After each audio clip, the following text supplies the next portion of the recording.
Allez, salut les amis, c'est parti pour la matinale du samedi. Il est 9h30, fraîchement levé. On commence directement par Bitcoin sur le daily. Je dézoome ceci. Alors, hop. Donc, toujours dans une structure swing haussière, structure interne baissière, order flow toujours baissier. Nous sommes toujours dans mon scénario ici présent, d'accord, dans son deuxième segment, puisque le scénario avait été tracé quand on était ici exactement. Je m'attendais à une mitigation de ce supply et ensuite une continuation du dump. C'est exactement ce qu'on a eu, un peu plus rapidement que prévu, puisqu'on a eu mitigation ici, d'accord, ici. Et puis on est en train de dumper avec encore une fois, donc je vais vous zoomer ça, une troisième clôture bien bearish, donc bearish, d'accord. Le NFP d'hier a fait bouger un petit peu Bitcoin sur le M15, mais rien de fou. Donc pour le moment, voilà, on est toujours au point mort, toujours sur des shorts et rien d'autre. On passe sur le H4. Sur le H4, c'est moi regarder. Donc toujours ici dans une structure swing haussière, structure interne baissière, order flow haussier, mais sur mèche. Donc rien n'a changé depuis les 48 dernières heures, grosso modo. On est toujours également dans mon scénario haussier par défaut, d'accord. Donc ici, c'est un peu le contraire du daily, c'est-à-dire que mitigation de la demande pour ensuite rebondir jusqu'à cette target potentiellement, d'accord. Donc pour le moment, hier on y a cru, hein, j'avoue qu'ici, je pensais qu'on était parti. Et au final, eh bien, en se réveillant là maintenant, on a encore un dump. Donc voilà, ce qui me fait penser que ici, bon, à mon avis, on va bien le voir sur le M15, mais ici, c'est un graphe de liquidité grâce au NFP ou à cause du NFP, d'accord. Puisque le NFP, je pense, attendez, laissez-moi vérifier les heures. NFP, c'est à quelle heure? Je sais même plus, je ne saurais pas vous dire. Si, c'était ici, sur cette bougie-là, je pense. Je pense que c'était en D en cette bougie-là. Donc le NFP, en gros, a été grabé à la liquidité acheteuse ici, d'accord, pour ensuite alimenter un mouvement baissier. Donc j'ai fort l'impression que la demande ici risque de lâcher ou pas, d'accord, parce que ici, si on zoome comme ceci, je pense qu'on a également eu un grab de la liquidité vendeuse. Ouais, c'est minime. Donc quand c'est minime comme ça, il y a des chances que ce soit pas un grab non plus.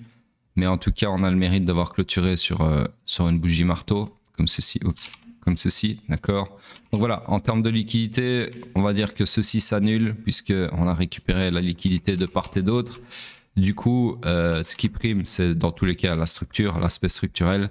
Et donc ici, pour moi, jusqu'à preuve du contraire, on est toujours dans ce scénario-ci, d'accord.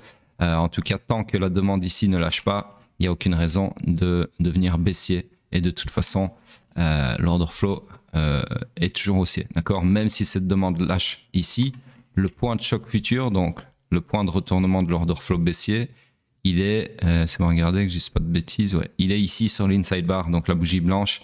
Donc tant qu'on ne perd pas les 92 500, l'order flow H4 sera toujours haussier, d'accord. Même si on invalide, si on transperce cette demande ici, ok. Donc on peut très bien avoir un truc comme ceci, et puis on part comme ça, d'accord, ou pas, ok. En tout cas pour le moment, c'est le scénario le plus plausible, le plus HP, high probability, d'accord, puisque on suit toujours l'order flow comme vous le savez maintenant. Alors M15. Sur le M15, toujours dans une structure swing baissière, structure interne toujours haussière, d'accord. Ça c'est le graphe de liquidité, enfin les graphes de liquidité du H4, donc je vais les cacher. Hop, voilà. Donc j'agrandis un peu ma structure pour couvrir ce price action. C'est bon, regardez, l'order flow il est baissier, il est ici, d'accord. Donc nous sommes dans le high pullback du swing pullback. Donc dans le high pullback qui peut aller jusqu'au low protégé interne du swing pullback, d'accord. Donc du coup, on cherche quoi? On cherche des shorts pour continuer à exploiter ce high pullback. Donc le POI le plus proche du price action, c'est celui-ci, comme ceci, hop, voilà, ok. Donc là, tout de suite maintenant, ça serait des shorts comme ceci. Le bas et le haut de la session asiatique sont intacts, donc ça fait office de poche de liquidité.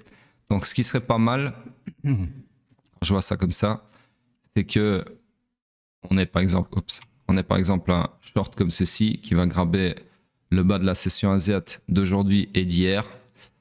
Non, autant pour moi, ça c'est grabé, j'ai mal vu. Donc le bas de la session asiatique d'aujourd'hui pour ensuite alimenter un mouvement contraire et récupérer toute cette BSL ici, d'accord, liquidité acheteuse. Donc voilà, ça serait le seul scénario bullish que je vois sur le M15 qui pourrait comment dire, perpétuer ce qu'on s'attend à voir sur le H4. Mais bon, il y a it's a long shot comme on dit en anglais, donc c'est pas gagné, ok. Voilà, allez, sur ce, on passe sur Ethereum vu que c'est samedi. Ethereum en daily. Ici. Donc, récapitulons. Ça fait quand même une semaine que je ne l'ai pas ouvert. Donc, daily haussier. Structure interne haussière. Order flow baissier. Donc, nous sommes toujours dans le high pullback. D'accord. Oups, ouais.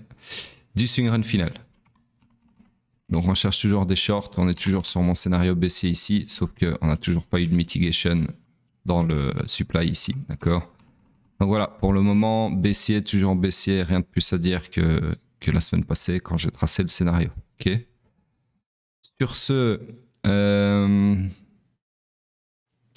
on va passer sur le H4, je regardais si j'avais rien oublié. Donc le H4, alors ça déjà, ça dégage, hop. Voilà, voilà. Le H4, lui, s'est perpétué à la baisse, bien évidemment, pour favoriser ce dump qu'on a eu sur le daily. Donc, nouvelle structure baissière, comme ceci. Essayez d'être précis, voilà. Mon scénario baissier, ben, la target a été atteinte, mais on n'a pas eu de retracement ici, d'accord. Donc ça m'intéresse plus. Du coup, nous sommes dans une structure fully aligned à la baisse puisque tout est baissier d'un point de vue structurel. Donc, il n'y a absolument aucune question à se poser. C'est short et uniquement short, d'accord. Le POI le plus proche du price action pour chercher des shorts, c'est celui-ci. Donc, ça nous donne un scénario là tout de suite maintenant, comme ceci. Okay, direction, bien évidemment, l'accomplissement de la destinée swing, c'est-à-dire le run du week low ici. Okay. Voilà, donc rien de plus à dire sur Ethereum qui est assez clean. Ça, je l'enlève puisque ça appartenait à l'ancienne structure. Donc on passe sur le weekly sur Bitcoin. Voir un peu la tronche de la bougie qui est pas terrible. Donc là on est toujours sur une bougie, on va dire pseudo-doji, mi-doji, mi-bearish, d'accord. Donc dur à dire. En tout cas, voilà. Espérons que le trampoline ici, hein, pour ceux qui connaissent l'inside joke, tienne. Mais honnêtement, ça s'annonce pas terrible. Hein, j'aime autant vous le dire. En termes de price action, il y a vraiment une pression bearish qui se fait sentir sur l'aspect des bougies. Maintenant, en termes structurels, ça tient. Hein, ça tient. Comme je vous l'ai montré sur le H4, comme on le voit sur le weekly. Il n'y a vraiment que le daily. Si je retourne sur le daily, il n'y a vraiment que le daily qui est bearish. Hein. Là, il est clairement bearish, le daily. Donc, à voir. C'est un peu compliqué là de savoir où on va. Mais j'ai quand même ma petite idée. Je pense que, comme vous le savez, les arbres ne montent pas au ciel. Donc là, quand je vois le daily, honnêtement, je ne peux pas m'empêcher de me dire qu'on part comme ça. D'accord ? Alors, je ne sais pas jusqu'où, mais quand je vois tout ça là, ça, hein. Voilà. Mais à voir. Il faut réagir en temps et en heure. Il ne faut pas essayer de savoir où on sera dans 10 ans. C'est pas le but. Ok. Qu'est-ce que c'est que ces lignes là encore? Je sais pas pourquoi je déligne comme ça. Moi, j'ai jamais tracé ça de ma vie.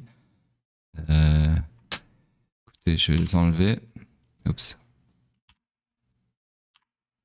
Alors, en plus, j'en ai plusieurs une sur l'autre. Ça, je vais l'enlever aussi. Voilà. Donc sur ce, on regarde vite fait la dominance, mais bon, à mon avis, pas grand chose à dire, ouais. On est en train d'avoir, il reste combien de temps? Ouais, 1 jour et 16 heures. Donc espérons vraiment que la dominance clôture sur une bougie marteau inversée et un choc sur mèche surtout, ce qui pourrait nous ouvrir la porte à quelque chose comme ça. Donc ceci en gros étant un grab de liquidité via un faux choc pour alimenter un mouvement contraire pour récupérer toute la SSL ici. C'est le seul scénario que je vois de bullish pour les alts, mais honnêtement, encore une fois, it's a long shot, c'est pas gagné, d'accord? Sur ce, c'est tout. On va pas parler pour ne rien dire, tout a été dit et je vous dis bon week-end et à plus tard.